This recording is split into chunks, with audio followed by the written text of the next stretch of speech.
Shalom Bapak Ibu, saudara kasih dalam Tuhan, haleluya. Kita bersyukur hari ini kita sudah bisa memasuki hari Minggu lagi, tanggal 8 Februari 2026. Kita bersyukur tentunya untuk ibadah yang sudah boleh kita nikmati di sepanjang tiap minggu kita, khususnya di sepanjang tahun ini.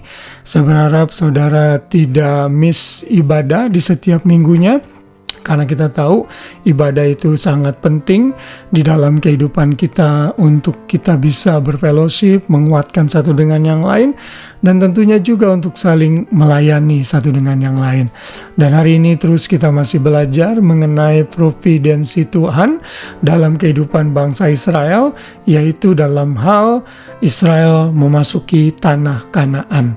Kita tahu bahwa setelah Musa meninggal, Musa tidak diizinkan untuk masuk memimpin bangsa Israel ke Kanaan, tetapi Tuhan memilih Yosua yang menggantikan Musa untuk memimpin bangsa Israel memasuki tanah Kanaan.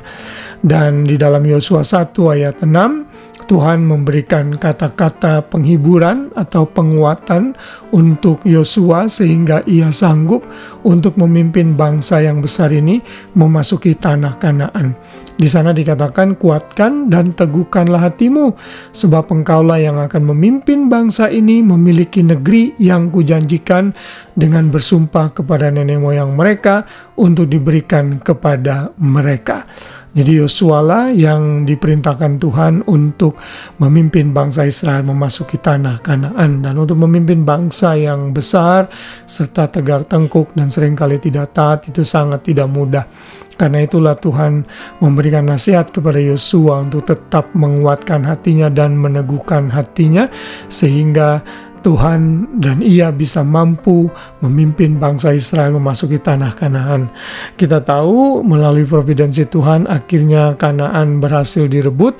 Kemudian Yosua membagi-bagikannya kepada seluruh suku-suku Israel, kecuali kepada suku Lewi tentunya yang harus memperhatikan kehidupan di bait suci sehingga tidak diberikan tanah perjanjian pada waktu itu. Dan pada saat mereka settle di tanah Kanaan, Tuhan memberikan banyak perintah kepada mereka sehingga mereka bisa menjadi berkat di sana.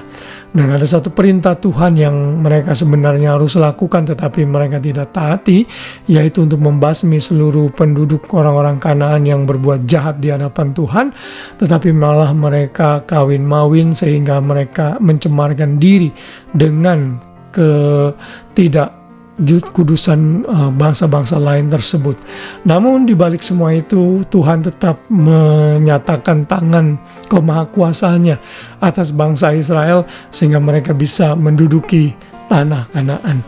Saudara bisa melihat sendiri bagaimana Tuhan menolong Yosua pada saat mereka mau memasuki tanah Kanaan, menyeberangi sungai Yordan, lalu menghancurkan Yeriko dan seterusnya. Saudara bisa membaca di dalam kitab Yosua.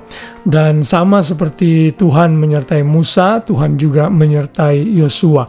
Dan Yosua adalah salah seorang yang dipakai Tuhan untuk mengintai tanah Kanaan pada masa Musa.